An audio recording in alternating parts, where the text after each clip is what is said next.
Ci sono cose che puoi programmare, puoi studiarle, prepararle, raccogliere informazioni prima di avventurarti, e ci sono cose che semplicemente invece accadono. Dai, beviamo? Beviamo? Sì. Si incastrano tra i programmi e cambiano tutto. Pensare che noi eravamo venuti qua per un motivo completamente diverso. Tutto quello che stiamo vivendo in Kosovo si colloca più in questa seconda categoria. Oggi ad esempio volevamo solo andare a esplorare le montagne della regione del sud, ma poi un caffè ha letteralmente cambiato ogni cosa. Senza volerlo ci siamo ritrovati a scoprire l'Italia anche qui. Eurospin infatti, Sì. Ed è successo qualcosa di incredibile. Qui tra i monti abbiamo cambiato idea sul nostro paese.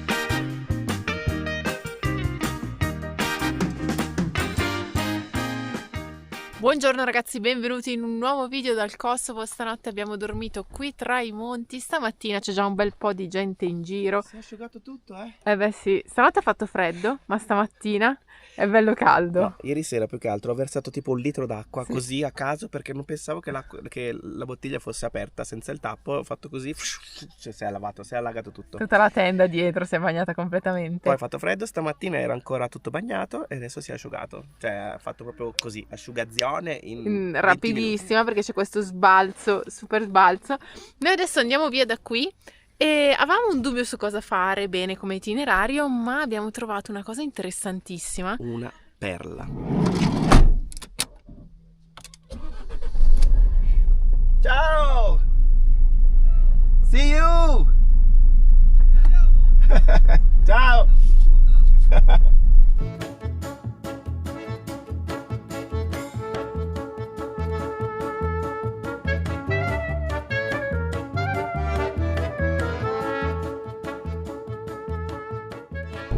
Nei programmi c'era di andare verso la capitale, verso Pristina, cioè diciamo eravamo già al passo, quindi continuare e scavallare dall'altro lato. In realtà stamattina Angela, mentre stavamo bevendo il caffè, si è un po' informata, ha trovato una roba super interessante come abbiamo detto. E quindi stiamo tornando indietro, cioè siamo già a metà strada perché siamo tornati a Prizren, questa è la città. Adesso stiamo di nuovo uscendo dalla città perché andiamo su un altro monte, al confine questa volta con l'Albania. Cioè non sono tantissimi chilometri, parliamo di un'oretta in tutto. Però ecco sì, stiamo tornando indietro perché ne valeva veramente la pena.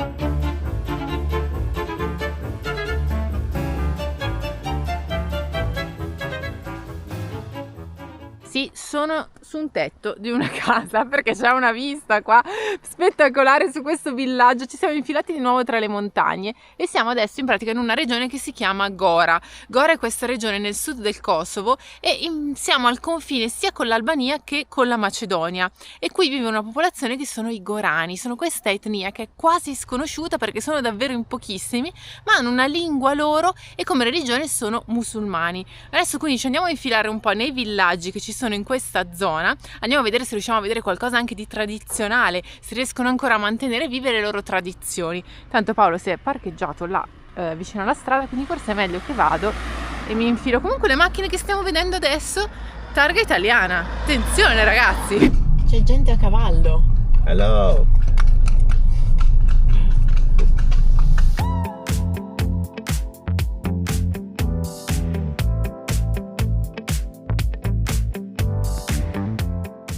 Foto di gruppo. Bella. La tecnica di Paolo per riempire l'acqua. Io sono stata qua a impalciarmi tutto, lì tutto bagnato. Lui invece guardalo lì con la gambetta si è infilato. La mia foto non è piaciuta e infatti hanno chiamato Paolo e adesso lo sta facendo lui.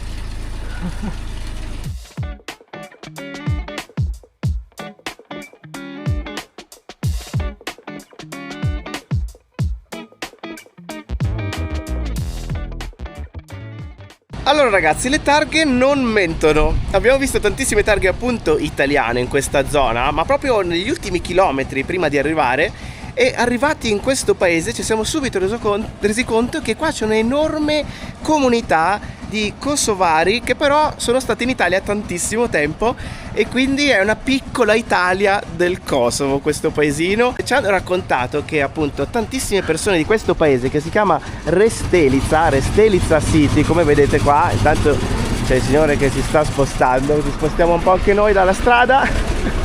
Tantissime persone che abitano qui sono state tanti anni in Italia, soprattutto durante la guerra del Kosovo. Tante persone sono state proprio accolte dall'Italia e infatti ci siamo seduti al bar. In 5 minuti ci hanno detto: buongiorno, allora come va? Siete italiani?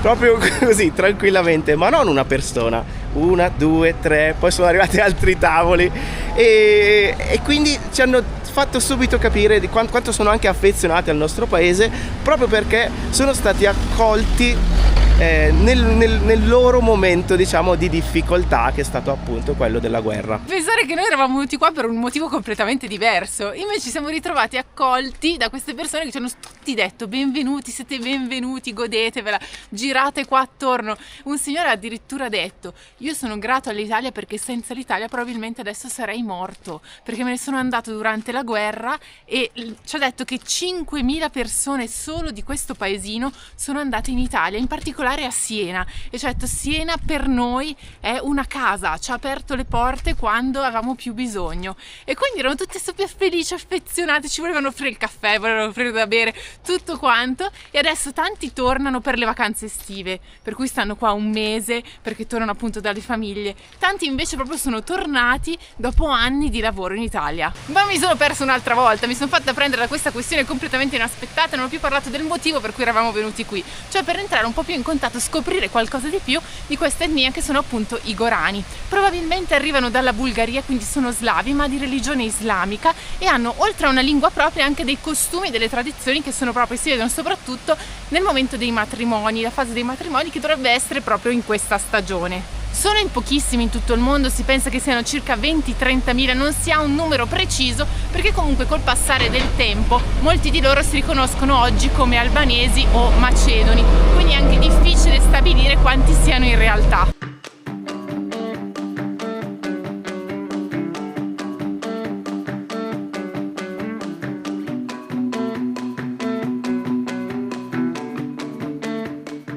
Proprietario, Sì. dai, beviamo? Beviamo? Sì, Limonata? offro io, No, sì. no, Sì, no, sì, no, sì, no, sì, no, no. Che Sì, buono sì, questo sì. succo di fragola, sì. ragazzi. Grazie mille. Niente, Grande. Prego. Oggi avrete capito, ragazzi, ci facciamo un po' trasportare dagli eventi, non sappiamo che cosa succederà, quindi è una giornata fatta anche di incontri. Infatti abbiamo incontrato ancora il signor Shanti, che abbiamo incontrato prima al bar e che adesso ci ha fatto assaggiare questo succo di fragola che era spaziale, ci ha raccontato un sacco di cose. Ma questo è il negozio, quindi? Questo è tutto un negozio da sistemare? Ah, sì, sistema, ma non c'è la macchina, non funziona quello de... Quindi Rotta. questo diventa un caffè? Dal bar caffè, Bel bar caffè. micro. Ah, è bello, proprio di fronte alla Quello sono moschea. portato dall'Italia.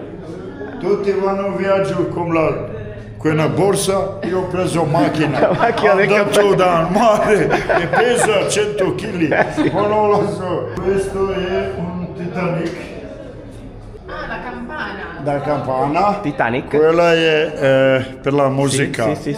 Nostra musica tradizionale da albanese. Quello è il comandante Ah, Kosovo, Adem Yashari. ok.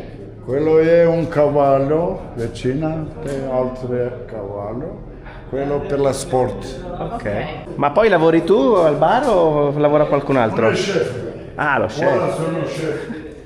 Chi sono? Primo nonno, secondo babbo. Ok. Mio nonno aveva un figlio. Ok. Mio babbo aveva 10 figli. Oh! 7 fratelli e 3 sorelle. 10. 10! Grande famiglia! Qui cosa? Questo è Quello bello. è di anello.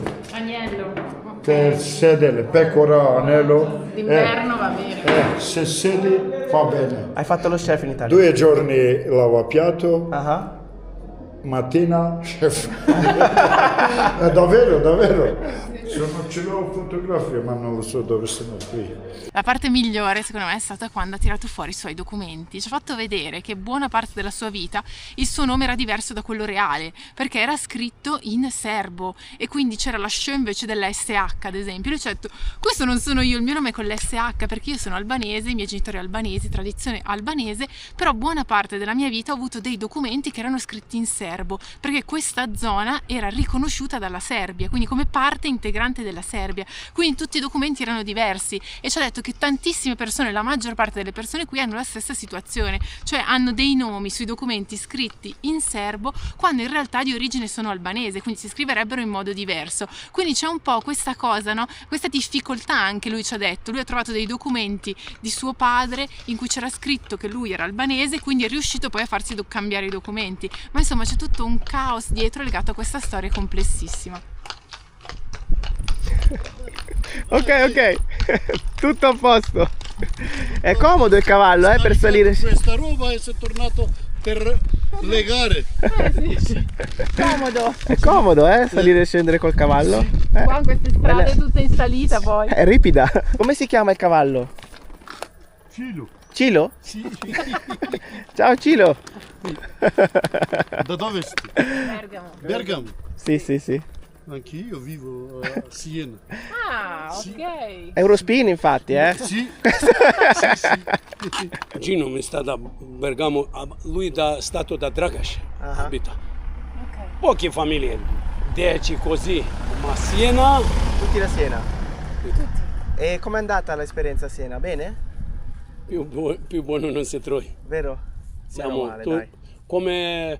come una famiglia, siamo tutti a Siena, capito? Ok. Lavoriamo tutti, noi tutti siamo serie per tutti i lavori, capito? Sì. Non si fanno con droga, non si fanno con alcol, con queste cose, nessuno non fa problemi, niente. Brave persone. Persone extra.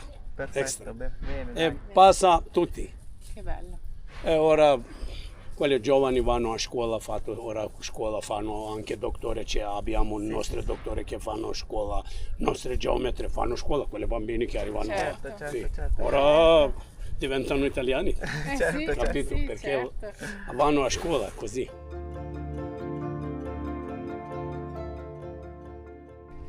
Siamo saliti nella parte più alta per avere tutta la vista della città dall'alto, e ci sono tutti questi che sono dei fienili che sono fatti nello stesso modo, cioè con questi tetti spioventissimi in lamiera, sia qui ce n'è lì un altro con tutto il fieno appoggiato davanti che stava sistemando prima il signore, li stava portando dentro piano piano.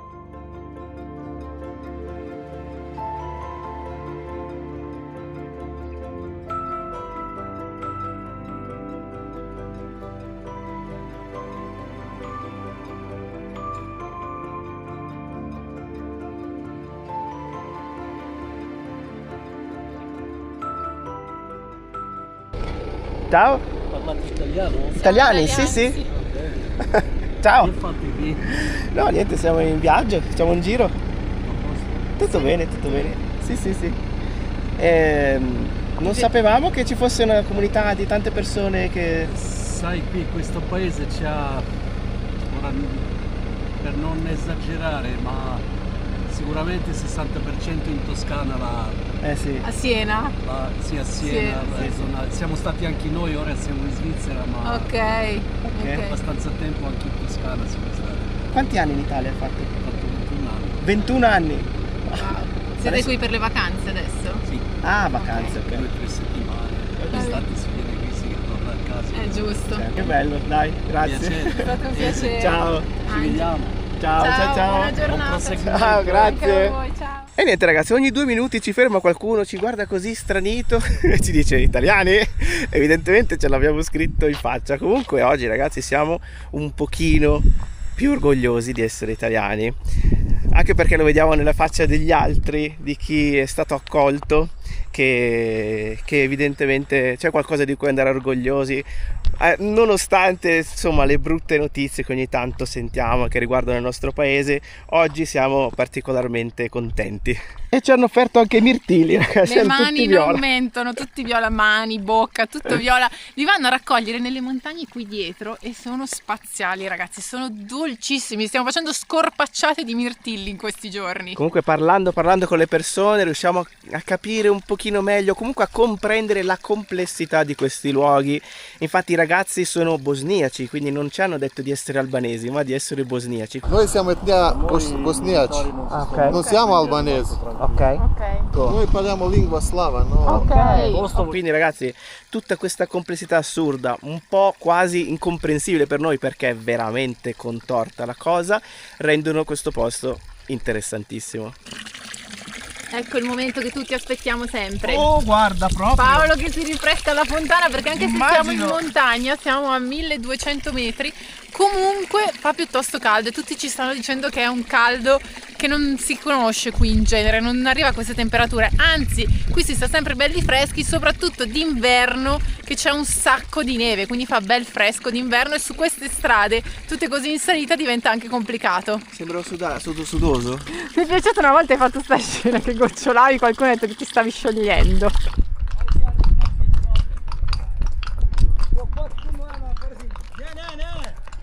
Questo paese comunque è praticamente nuovo, stanno costruendo tutte le case, infatti ci hanno confermato che qualche anno fa non era assolutamente così, sta crescendo tantissimo. Tutte nuove in costruzione. Stiamo lasciando adesso Restelitsa, che è stata una grande scoperta, ci siamo finiti anche nel periodo perfetto perché in tanti sono tornati per le vacanze, quindi stanno qui 3 settimane, un mese, prima di poi tornare ai loro lavori in Italia, in Germania o in Svizzera, quindi c'era un'atmosfera molto viva, quando invece in autunno e in inverno è tutto molto più tranquillo. È stato bello ragazzi, però adesso stiamo tornando indietro perché questa strada in realtà finisce con il confine con la Macedonia, quindi noi torniamo indietro adesso al paesino di Dragaš, che è il centro un po' di questa zona, e risaliamo verso un'altra vallata che porta al paesino di Brod.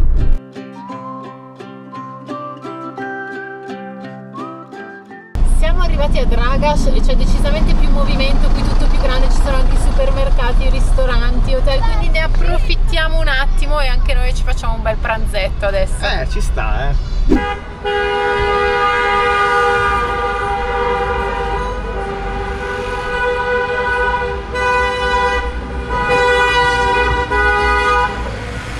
Ragazzi, se ci seguite da un bel po' sapete che noi la carne non la mangiamo molto spesso, cioè quando capita la assaggiamo, altrimenti cerchiamo di evitare. Oggi era impossibile praticamente evitare perché in questo paese ci sono tutti questi fast food che fanno direttamente, eccoli, i kebab, proprio li fanno in vetrina addirittura, come qui. C'è il ragazzo che sta proprio grigliando in diretta e allora siamo presi una porzioncina anche per assaggiare. E ecco qua, abbiamo preso 2 ayran e una porzione di kebab con 2 porzioncini di insalata e il pane, quindi facciamo un assaggio così, poi magari ci prendiamo qualcos'altro. Il kebab, detto anche cevapi, è un misto di carne, una sorta di hamburger ma con forma diversa, ed è fatto di manzo e agnello in certe ricette. Adesso noi lo stiamo mangiando col pane, all'interno del pane con l'insalata, quindi viene una sorta di piccolo hamburgerino che si può mangiare così al volo. Quindi abbiamo speso 3 euro per una porzione di 5 pezzetti e 50 centesimi per l'insalata.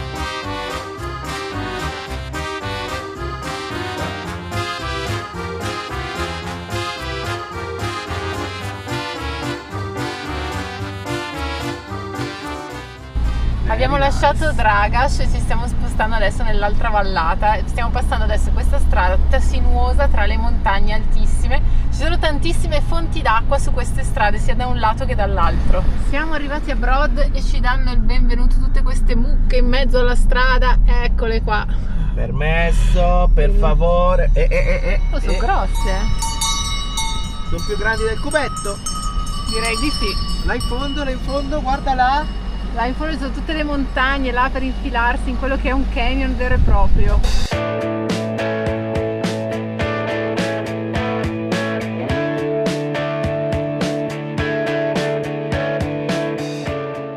Abbiamo attraversato il paesino di Brod e ci torniamo più tardi perché abbiamo avuto una soffiata, ma siamo venuti proprio in fondo dove finisce la strada asfaltata e da qui poi c'è solo una strada sterrata. Di qui sotto questa montagna, guardate che roba ragazzi, è altissima, e qui hanno costruito questo hotel, un hotel in stile molto alpino. Faccio pure una cascata dell'hotel, adesso vado su a vedere com'è.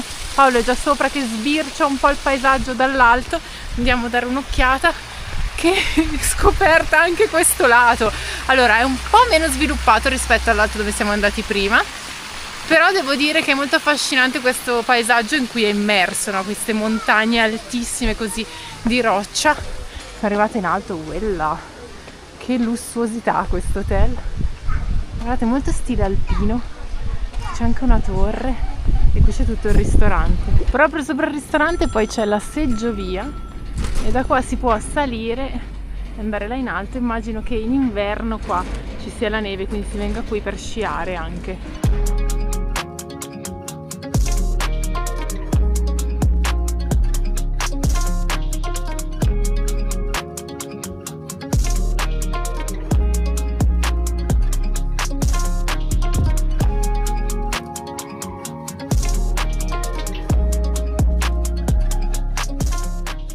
Io non so se sia il caso o la fortuna, non lo so, ma fatto sta che siamo capitati nel posto giusto al momento giusto. Noi eravamo partiti con un obiettivo stamattina: partecipare e vedere un matrimonio Gorani, cioè delle persone di questa zona, un matrimonio tradizionale. Poi è successo tutto quello che è successo e abbiamo incontrato questi ragazzi del Kosovo, queste persone che sono venute in Italia durante la guerra, e ci siamo emozionati anche per questa cosa. E solo una cosa vorrei dire, poi per chiudere questo argomento, e appunto passiamo alla questione del matrimonio. Queste persone si ricordano perfettamente che cosa vuol dire la guerra, che cosa vuol dire avere una guerra in casa, cosa vuol dire scappare da casa propria, cosa vuol dire non riuscire neanche a superare un confine perché disseminato di mine antiuomo, e dover fare giri pazzeschi, pagare persone al confine per uscire dal proprio paese, sanno che cosa vuol dire, se lo ricordano perfettamente. E certe volte ho la sensazione che noi invece cominciamo invece a dimenticare che cosa voglia dire una cosa del genere.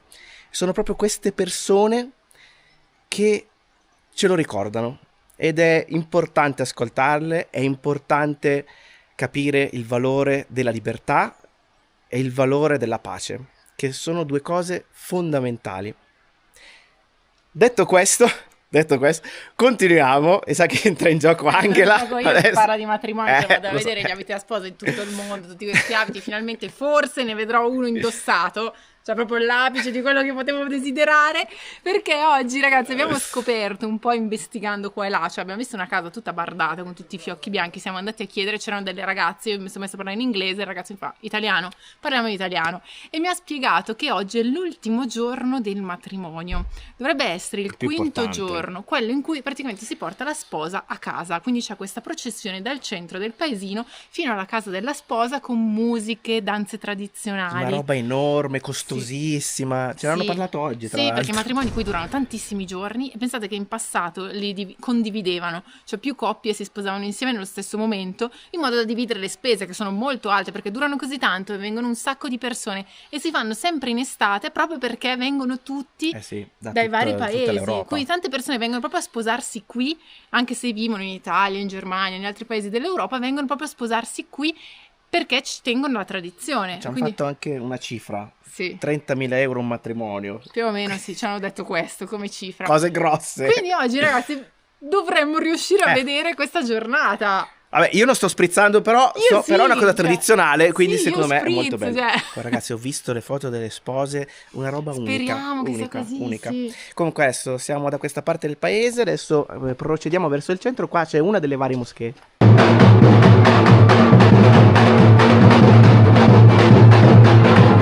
Ci siamo, è cominciata la sfilata, adesso ci sono i ragazzi che stanno suonando il tamburo e tutti quanti ballano, sia uomini che donne.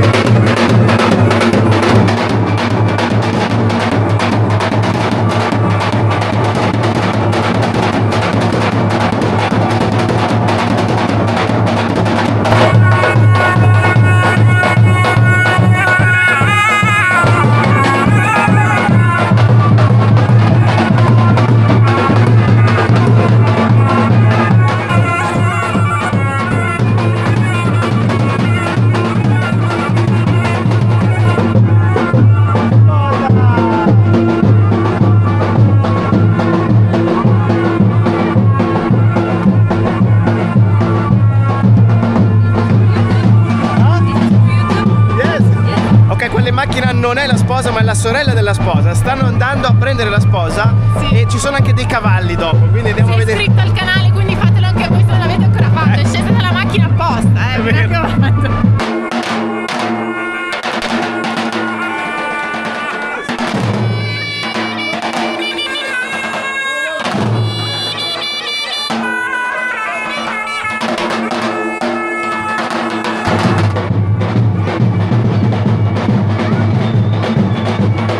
Attenzione, qua c'è un po' di traffico tra mucche, macchine e persone. Attenzione, stanno arrivando sul gruppo. Ecco, sono un po' preoccupate le persone che fanno passare di là. Passa anche la macchina. Adesso si sono spostati tutti quanti davanti alla casa della sposa, che è proprio qua. Infatti vedete la strada è strettina e la sposa abita da questo lato, e un ragazzo in italiano ci ha detto: adesso si spostano tutti gli uomini con i tamburi eccetera eccetera e fanno un po' gli sboroni davanti alla casa della sposa. Testuali parole. Arriva la macchina.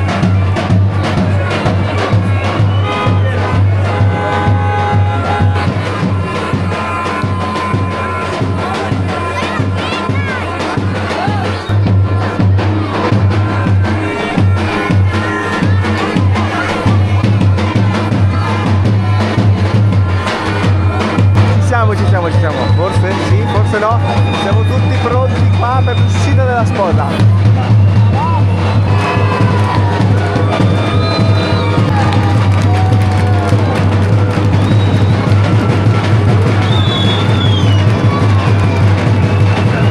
È uscita la sposa, non si è visto moltissimo perché c'è un sacco di gente, però sono arrivati i cavalli. Ecco i cavalli, ragazzi, da questo lato, la macchina da quel lato che sta per passare da qui. Si dovrà aprire questo fiume umano, dovrà passare poi la macchina da questo lato, forse.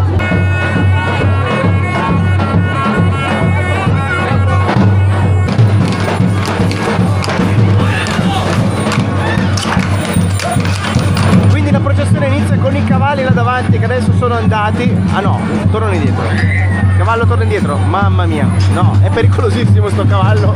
È un po' impizzerrito. Ed ecco la macchina con gli sposi. Il signore fa gli auguri. Facciamo gli auguri agli sposi. Congratulations! Congratulations! Siamo andati via da quel bellissimo caos, ragazzi. Ci aspettavamo una sposa un pochino diversa perché avevo visto su internet alcune foto molto particolari, probabilmente era di un altro giorno del matrimonio. Sì. E mettiamo qui qualche foto che abbiamo trovato. E ragazzi, credo che non ci sia bisogno di dire nient'altro oggi. Esatto, ragazzi, mi raccomando, iscrivetevi al canale, l'abbiamo già detto, lo ripetiamo, e noi ci vediamo al prossimo video. Alla prossima, ragazzi! Ciao!